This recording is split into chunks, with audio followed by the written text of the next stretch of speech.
मीनाक्षी सिंह और उसकी मां शारदा देवी ट्रैक्टर पर गन्ना लेकर शुगर मिल में बेचने जा रही थी। मीनाक्षी कॉलेज की छात्रा थी जो मां का हाथ पटाने के लिए घर आई थी और उसकी बड़ी बहन आकांक्षा सिंह इसी जिले की एक बहुत बड़ी पुलिस अधीक्षक एसपी अधिकारी थी। जैसे ही वो ट्रैक्टर लेकर कुछ दूर गईं, आगे सड़क पर एक पुलिस बैरियर लगा हुआ था। निरीक्षक मनोज शर्मा अपने 2 हवलदारों के साथ रोड पर हर आने जाने वाले का जबरदस्ती चालान काट रहे थे और उनसे जबरन गुंडे की तरह पैसे वसूल रहे थे। जब मीनाक्षी और शारदा देवी अपना ट्रैक्टर लेकर वहां पहुंची तो इंस्पेक्टर मनोज शर्मा ने उन्हें भी हाथों से इशारा करते हुए रोका और गरजते हुए कहा, ए लड़की, ट्रैक्टर साइड में लगा और फटाफट ट्रैक्टर के कागजात दिखा। मीनाक्षी ने ट्रैक्टर रोक लिया। दोनों माँ बेटी ट्रैक्टर से नीचे उतरी और बोली, जी साहब, हम फसल काटने के बाद यहीं पास वाले शुगर मिल में ले जा रहे हैं। अगर कागजात दिखाने हैं तो हमारे पास सारे कागजात हैं। मनोज शर्मा ने उनकी तरफ देखकर ठाका लगाया, अच्छा, बड़ी हीरोइन बन रही है। और ये भिखारिन की तरह दिखने वाली बुढ़िया कौन है? मीनाक्षी ने कहा, ये मेरी माँ है। मनोज शर्मा ने अकड़ते हुए कहा, तुम लोग इन गन्नों की आड़ में कुछ छुपाकर तो नहीं ले जा रही हो? मीनाक्षी ने कहा, सर, आपको मेरे ट्रैक्टर की तलाशी चाहिए तो औपचारिक तौर पर कीजिए, लेकिन मुझे और मेरी मां को अपमानित करने का आपको कोई हक नहीं है। तभी एक सिपाही ने ट्रैक्टर से एक गन्ने को खींचा और खाते हुए हंसकर बोला, सर, इनके चेहरे देखो, ऐसे बोल रही हैं जैसे इसका बाप जिलाधिकारी हो। दूसरे सिपाही ने और भी बेहूदे अंदाज में कहा, सर, मुझे तो ये माँ बेटी दोनों धंधा करने वाली लग रही हैं। ये शब्द मीनाक्षी के दिल में चुभ गया। उसकी आंखें लाल हो उठी। उसने गहरी सांस लेकर जवाब दिया, अपनी जबान संभाल कर बात करो, ये मेरी माँ है। हमारे पास सारे कागजात मौजूद हैं, आप सिर्फ अपना काम करो। किसी के बारे में ऐसे शब्द बोलना पुलिस वालों के मुंह से शोभा नहीं देता। इतने में इंस्पेक्टर मनोज शर्मा गुस्से में आग की तरह भड़क उठा और बोला, अबे चुप, तेरी जैसी लड़की हमें बोलना सिखाएगी? हमें कानून मत सिखा, हमें अच्छी तरह पता है कौन सही है और कौन नहीं। चल जल्दी से कागज निकाल।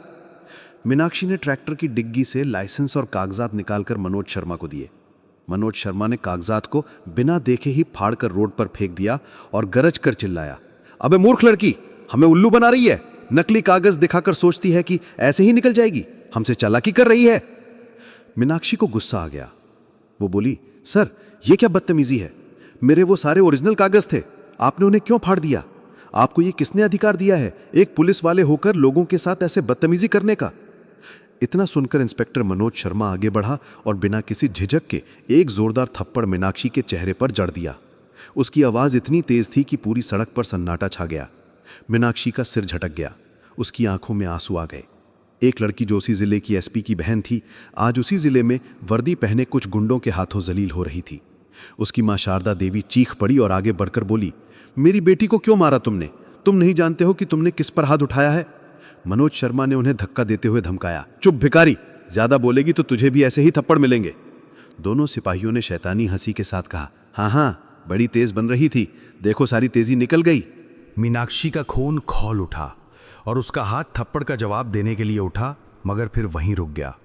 वो जानती थी कि अगर उसने उन गुंडों पर हाथ उठाया तो मामला और बिगड़ जाएगा।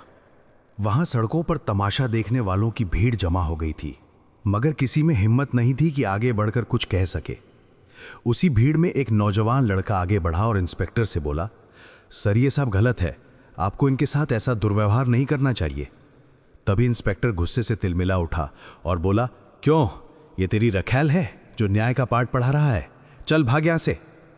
फिर मनोज शर्मा चिल्लाते हुए बोला, इन दोनों को गाड़ी के अंदर ठूसो और थाने ले चलो, वहां हम बताएंगे कि पुलिस की पावर क्या होती है। तीनों पुलिस वाले उन्हें धक्का देकर जीप में ठूसने लगे। जीप में मीनाक्षी अपनी मां को सीने से लगाए बैठी थी। शारदा देवी अपनी बेटी के चेहरे पर पड़े थप्पड़ का निशान देखकर सिसक रही थी। मीनाक्षी की आंखें आसमान की तरफ टिकी हुई थी। चेहरे पर चुप्पी थी, पर दिल में एक आग जल चुकी थी। थाने पहुंचते ही मनोज शर्मा मूंछों पर ताव देते हुए गरजा, हवाले में ठूस दो इन दोनों को, सुबह तक सारी अकड़ निकाल देंगे, फिर देखेंगे इनकी औकात। दोनों सिपाहियों ने धक्के मारकर मां बेटी को एक बदबूदार कोठरी में बंद कर दिया। दरवाजा बंद होते ही कोठरी की दीवारों में उनकी सिसकियों की गूंज गूंजने लगी, मगर इन पुलिस वालों को इस बात का पता नहीं था कि बाहर एक ऐसा तूफान खड़ा था जिसके कान में थोड़ी सी भी भनक पड़ी तो उनके थाने सहित इनकी पूरी जिंदगी उलट पुलट हो सकती है। शारदा देवी ने रोते हुए कहा, बेटी, ये लोग हमें कहां बंद करके रख दिए, अब क्या होगा? मीनाक्षी ने अपनी मां को गले लगा लिया। मीनाक्षी की आंखों में भी आंसू थे। मीनाक्षी ने कहा, मां, तुम फिक्र ना करो, बस थोड़ी देर की बात है, सब ठीक हो जाएगा। शारदा देवी को सांस की बीमारी थी। मीनाक्षी अपनी मां की हालत देखकर समझ गई। वो भागती हुई शोर मचाने लगी, जल्दी मेरी मां को यहां से निकालो, उनका दम घुट रहा है, ये मर जाएंगी। मीनाक्षी जोर जोर से चीखने लगी। जब दफ्तर में टांग पर टांग रखे बैठे इंस्पेक्टर मनोज शर्मा के कान में यह आवाज पड़ी तो वो सुनकर नजरअंदाज करता गया और फिर एकदम गुस्से से खड़ा हुआ और अंधेरी कोठरी में जाकर बोला, ए लड़की, तूने क्या बकबक लगा रखी है, सारे सुकून की ऐसी की तैसी कर दी। मीनाक्षी ने कहा, देखो मेरी मां की हालत बहुत खराब है, वो सांस नहीं ले पा रही, उसे यहां से निकाल दो। इंस्पेक्टर मनोज शर्मा ने शारदा देवी की तरफ देखा और बोला, यहीं मरने दे इस बुढ़िया को, वैसे भी 2-4 दिन में टपक ही जाना है, तू क्या करेगी इसको बचाकर। जब मीनाक्षी ने यह सुना तो वो अपने आप पर काबू ना रख पाई और इंस्पेक्टर के मुंह पर एक जोरदार थप्पड़ मार दिया। इंस्पेक्टर कुछ पल के लिए अपने चेहरे पर हाथ लगाकर अपने आप को देखता रहा कि एक इंस्पेक्टर को उसने थप्पड़ कैसे मार दिया। मनोज शर्मा ने आग बबूला होकर मीनाक्षी को उसकी चोटी से पकड़ लिया और उसे घसीटते हुए जेल से बाहर लाने लगा। शारदा देवी ने जब यह देखा तो वो चिल्लाने लगी, छोड़ दे मेरी बेटी को, छोड़ दे। लेकिन इंस्पेक्टर मनोज शर्मा ने एक न सुनी। वो मीनाक्षी को मारते घसीटते हुए अपने साथ वाले स्पेशल रूम में ले गया।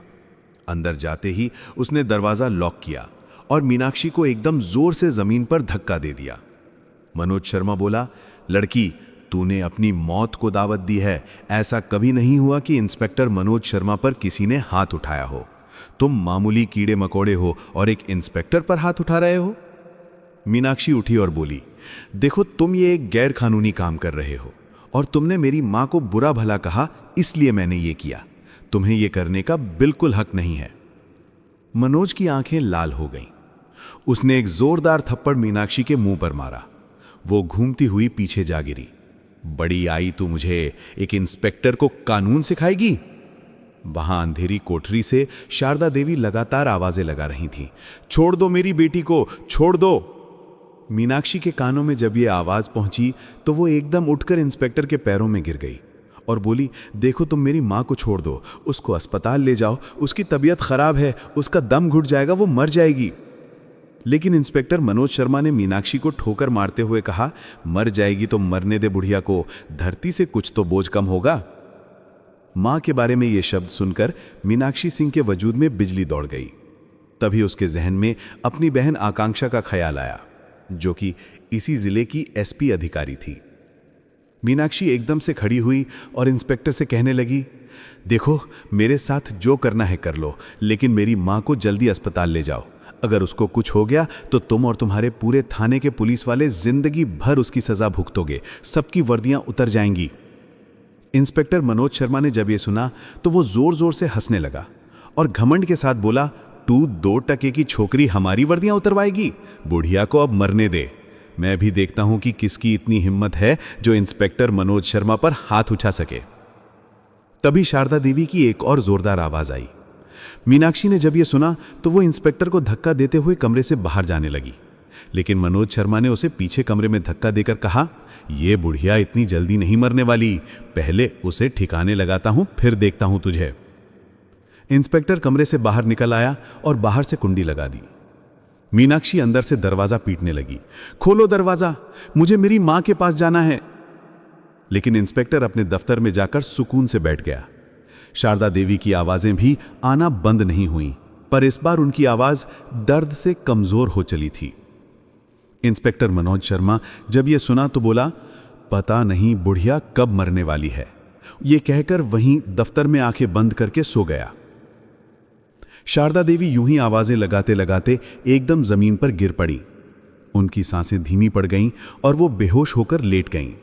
कुछ पल बाद जब इंस्पेक्टर मनोज शर्मा की आंख खुली तो उसने चौंक कर कहा, यह बुढ़िया चुप कैसे बैठी है, जाकर देखता हूं। इंस्पेक्टर कुर्सी से उठकर अंधेरी कोठरी की ओर बढ़ा।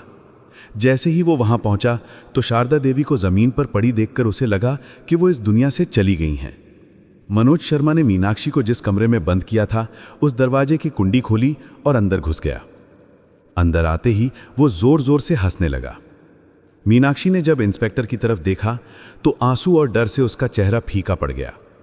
वो दौड़ती हुई मनोज शर्मा के पास आई। मेरी माँ की तबीयत कैसी है? मुझे उनसे मिलने दो, मैं हाथ जोड़ती हूँ। उसने विनती में गुहार लगाई। इंस्पेक्टर ने धत्कारते हुए कहा, तुझे उस बुढ़िया से मिलने के लिए अब अगले जन्म का इंतजार करना होगा। यह सुनकर मीनाक्षी के शरीर से जैसे जीवन ही निकल गया। कहाँ है मेरी माँ? क्या हुआ उनको? ठीक तो है ना? उसने कांपते हुए पूछा। इंस्पेक्टर हंसते हुए बोला, बुढ़िया एक कोने में पड़ी हुई है, मरी सी। यह सुनकर मीनाक्षी के पैरों तले जमीन खिसक गई। वो एकदम पत्थर की तरह ठहर गई। तुरंत ही मीनाक्षी ने मनोज शर्मा को धक्का देकर पीछे हटाया और आवाजें लगाते हुए अंधेरी कोठरी की ओर दौड़ी। वहां पहुंचकर उसने देखा कि शारदा देवी बेहोशी की हालत में जमीन पर पड़ी थी। मां को ऐसे पड़ा देखकर मीनाक्षी का दिल फटने लगा। वो शारदा देवी के पास गिर पड़ी। मां, मां आंखें खोलो मां, क्या हुआ तुम्हें? देखो मैं मीनाक्षी हूं, मैं आ गई हूं, बोलो तो कुछ मां। मीनाक्षी जोर जोर से मां को हिलाने लगी, पर शारदा देवी शांत और बेहोश थीं। तभी मनोज शर्मा आया और बोला, ऐ छोकरी, बुढ़िया गुजर चुकी है, क्या ड्रामेबाजी कर रही है तू? उसने एक कांस्टेबल को आवाज दी। 2 कांस्टेबल भागते हुए आए। इंस्पेक्टर ने उनसे कहा, इस बुढ़िया को यहां से उठाकर ले जाओ और ठिकाने लगाओ। कोई पूछे तो कहना एक्सीडेंट में मारी गई है। सिपाहियों ने जल्दी जल्दी शारदा देवी को उठाने की कोशिश की। मीनाक्षी चीख उठी और बोली, कोई हाथ मत लगाना मेरी मां को। मीनाक्षी ने बेताब होकर इंस्पेक्टर मनोज शर्मा की कॉलर पकड़ ली और चिल्लाते हुए बोली, तुम लोगों को मैं वो सजा दिलवाऊंगी जो सजा आज तक किसी को जिंदगी में नहीं मिली होगी। मनोज शर्मा ने एक झटका देकर अपना गला छुड़ाया और मीनाक्षी से कहा, अबे जा रे छुईमुई, किससे शिकायत करेगी? पुलिस उप अधीक्षक से? एसपी से? वे सब मेरे भाई बहन हैं, कोई हाथ नहीं लगा सकता मुझ पर। उसने और घड़ी भर के लिए मीनाक्षी को ठुकरा दिया कि उसकी आवाज न मानी जाए। मीनाक्षी ने आंसू भरी आंखों से मां के लिए खड़े होकर जमीन पर पड़े उनके ठंडे चेहरे को देखा और हकला कर बोली, मूर्खों। तभी उसी हड़बड़ाहट और निर्दयता के बीच शारदा देवी की सांसें धीमे धीमे फिर से चलने लगी। एक हल्की सी घुरघुराहट समान आवाज आई और फिर उनकी पलकों में कंपन सा महसूस हुआ। मीनाक्षी की चीखें एक क्षण के लिए थम सी गईं और फिर वो जोर से बोली, मां, मां, सुन रही हो? शारदा देवी की आंखें धीरे धीरे खुली। उन्होंने बेहोशी से उबरते हुए पहले धीरे धीरे अपनी बेटी की तरफ देखा, फिर सांस गहरी हुई। मीनाक्षी चिल्लाकर उनके गले लग गई, मां, तुम जिंदा हो। मनोज शर्मा और सिपाही उन पलों में थर्रा गए। इंस्पेक्टर मनोज शर्मा घमंडित हंसी हंसते बोला, अरे बुढ़िया, तू तो जिंदा है, मुझे लगा कि तू ठपक गई होगी। चल कोई बात नहीं, अब दोनों मां बेटी को पूरी जिंदगी इसी थाने में सताऊंगा। उधर इसकी बड़ी बहन एसपी आकांक्षा सिंह काफी देर से अपनी मां शारदा देवी और अपनी बहन मीनाक्षी को कॉल कर रही थी, लेकिन उनका नंबर बंद आ रहा था। आकांक्षा सिंह, जो इसी शहर में अपना फर्ज निभा रही थी, हफ्ते में सिर्फ एक बार ही घर आ पाती थी। लेकिन जब काफी समय तक मीनाक्षी और उसकी मां का फोन नहीं लगा तो आकांक्षा के दिल में अजीबोगरीब ख्याल आने लगे। पता नहीं कॉल क्यों नहीं लग रहा, ठीक तो होंगी ना मां और मीनाक्षी? तभी आकांक्षा को याद आया कि उसके घर के पास जो लड़का रहता है उसे कॉल करके पूछती हूं। तभी आकांक्षा ने अपने मोबाइल पर अमित का नंबर डायल किया। हाँ अमित, मेरे घर जाकर देखो तो सही, मेरी मां और मीनाक्षी का नंबर नहीं मिल रहा, सब खैरियत तो है? अमित घर से बाहर निकला और देखा घर पर ताला लगा हुआ था। अमित ने कहा, मैं आपके घर के बाहर ही खड़ा हूं, लेकिन घर पर ताला लगा हुआ है। यह सुनकर आकांक्षा बहुत परेशान हो गई। उसने उसी वक्त घर जाने का फैसला किया। एसपी आकांक्षा सिंह पुलिस अधिकारियों के साथ गाड़ियों का काफिला लेकर अपने शहर की तरफ निकल गईं। गाड़ी में बैठी हुई वो लगातार अपनी मां और बहन के बारे में सोचती रहीं। कहां चली गई हैं वो दोनों? कुछ देर बाद आकांक्षा गाड़ी से पुलिस ऑफिसरों के साथ घर के बाहर पहुंची तो घर पर लगे ताले को देखा। फिर वो इधर उधर लोगों से पूछने लगी, लेकिन किसी को उनके बारे में कोई खबर न थी। पुलिस अधिकारियों ने घर का ताला तोड़ा और अंदर की अच्छी तरह तलाशी ली, मगर अंदर भी कोई मौजूद नहीं था। जब आकांक्षा सिंह अपनी मां और बहन की गुमशुदगी का पता करने वहीं पास वाले थाने में पहुंची तो वहां इंस्पेक्टर मनोज शर्मा अपने ऑफिस में बैठा चाय पी रहा था। जैसे ही उसने आकांक्षा सिंह की वर्दी पर लगे स्टार्स और अशोक स्तंभ को देखा और उनके पीछे आते बड़े बड़े अधिकारियों को देखा तो चौंक गया। मनोज शर्मा ने झट से चाय का कप टेबल पर रखा और डरते हुए खड़ा होकर सैल्यूट मारा। जी मैडम, हुक्म कीजिए। कैसे आना हुआ एसपी? आकांक्षा बोली। मेरी माँ और बहन लापता हैं, इसीलिए मैं चाहती हूँ कि तुम 3 घंटे के अंदर मेरी माँ और बहन का पता लगाओ कि वो कहाँ हैं। इंस्पेक्टर बड़े प्यार और अदब से बोला। जी मैडम, हम बहुत जल्दी माँ और बहन को खोज निकालेंगे, लेकिन अगर आपके पास उनकी कोई तस्वीर हो तो उन्हें ढूंढने में आसानी हो जाएगी। आकांक्षा बोली। तस्वीर तो नहीं, अच्छा रुको ज़रा मोबाइल में देखती हूँ। वो मोबाइल की गैलरी में तस्वीर ढूंढने लगी। ओहा, मिल गई। इंस्पेक्टर मनोज शर्मा ने बड़े प्यार से कहा, जल्दी दिखाइए। जैसे ही आकांक्षा ने अपना मोबाइल इंस्पेक्टर के हाथ में दिया, मीनाक्षी और शारदा देवी की तस्वीर देखकर इंस्पेक्टर के चेहरे का रंग उड़ गया। उसके हाथ कांपने लगे। आकांक्षा बोली, क्या हुआ? ठीक तो हो तुम? इंस्पेक्टर के दिल की धड़कन तेज हो गई और चेहरे से पसीना टपकने लगा। आकांक्षा सिंह ने कठोर आवाज में कहा, क्या हुआ? बताओ क्या है? इंस्पेक्टर मनोज शर्मा ने कांपती आवाज में कहा, कुछ नहीं मैडम, हम उन्हें जल्द ढूंढ निकालेंगे, आप जाइए। आकांक्षा सिंह को इंस्पेक्टर पर थोड़ा शक हुआ, लेकिन बोली, जल्दी ढूंढो उन्हें। मनोज शर्मा ने घबराते हुए कहा, जी मैडम, बहुत जल्द ढूंढ निकाल लेंगे, आप फिक्र मत कीजिए।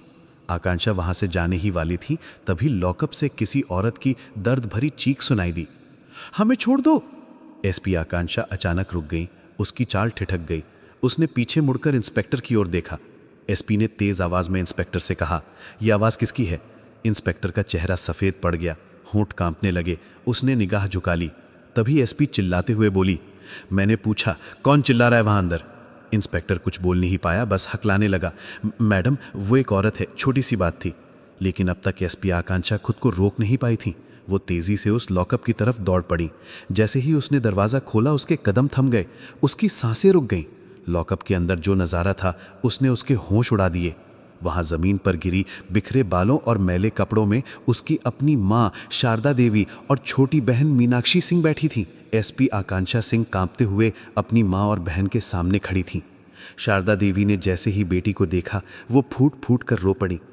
शारदा देवी रोते हुए बोली, बेटी तू यहाँ कैसे आई? भगवान ने भेजा तुझे, हमें तो लगा अब कोई नहीं बचाएगा। आकांक्षा ने घुटनों के बल बैठकर अपनी माँ के पैर पकड़ लिए।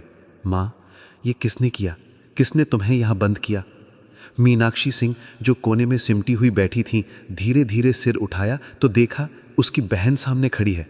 वो तेजी से बहन के पास गई और अपनी बहन के सीने से लिपट गई और कांपती आवाज में कहा, दीदी वो इंस्पेक्टर और ये पुलिस वाले बहुत बुरे हैं, इन्होंने हमारे साथ बहुत गलत किया है। दीदी, जब हम ट्रैक्टर पर गन्ने लेकर बेचने जा रहे थे तो इन लोगों ने हमें रोक लिया और हमसे कागज़ मांगे। जब मैंने कागज़ दिए तो कागज़ को फाड़ दिया और पैसे मांगने लगे। मैंने मना किया तो माँ को धक्का दिया और जब मैंने विरोध किया तो हमें थाने ले आया। माँ को मारा, मुझे भी मारा और कहा कि कोई हमारी बात नहीं सुनेगा। आकांक्षा के चेहरे पर क्रोध की ज्वाला फैल गई। उसकी आंखें लाल हो गईं। अब थाने में एक अफसर नहीं बल्कि एक बेटी और बहन खड़ी थी। वो धीरे धीरे उठी और लॉकअप से बाहर निकली। इंस्पेक्टर और बाकी सिपाही डर के मारे पीछे हट गए। एसपी ने गरजती आवाज में कहा, वर्दी पहनकर तुमने औरतों पर हाथ उठाया, वो भी मेरी माँ और बहन पर। इंस्पेक्टर हकलाया, मैडम हमसे गलती हो गई, पहचान नहीं पाया। एसपी आकांक्षा सिंह चीखते हुए बोली, गलती नहीं, पाप किया है तुमने।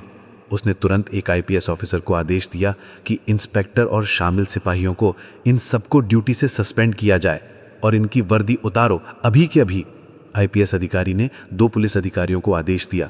2 पुलिस अधिकारी आगे बढ़े और सबके सामने थाने में जबरन इंस्पेक्टर और उन 2 सिपाहियों की बेल्ट और टोपी उतारी गई। थाने में सब खामोश थे। एसपी आकांक्षा आगे बढ़कर बोली, अब इन्हें उसी लॉकअप में डालो जहां इन लोगों ने मेरी माँ और बहन को रखा था। इन्हें दिन में सिर्फ एक बार खाना दो और वो भी सूखी रोटी। पुलिस अधिकारियों ने आदेश का पालन किया। इंस्पेक्टर और उसके 2 साथी उसी जेल में ठूंस दिए गए। आकांक्षा ने दरवाज़ा बंद करते हुए कहा, अब महसूस करो वो अपमान जो हर निर्दोष औरत यहाँ झेलती है। थाने के बाहर मीडिया और अधिकारी जमा हो चुके थे। आकांक्षा सिंह ने सबके सामने बयान दिया, कानून सबके लिए बराबर है, चाहे अपराधी पुलिस की वर्दी में ही क्यों ना हो। शारदा देवी और मीनाक्षी को सम्मानपूर्वक थाने से बाहर लाया गया। आकांक्षा ने अपनी माँ का हाथ थामा और कहा, अब कोई तुम्हारे साथ अन्याय नहीं करेगा माँ, जब तक तुम्हारी बेटी जिंदा है। थाने के ऊपर हवा में तिरंगा लहरा रहा था और पहली बार उस इमारत में इंसाफ की गूंज सुनाई दे रही थी। कहानी खत्म होती है, लेकिन एक मजबूत सीख के साथ। अगर आप सच्चाई के रास्ते पर अकेले भी खड़े हैं तो याद रखिए, आपकी एक चिंगारी पूरी व्यवस्था में लगी आग को बुझाने की ताकत रखती है। जीत हमेशा सच की होती है।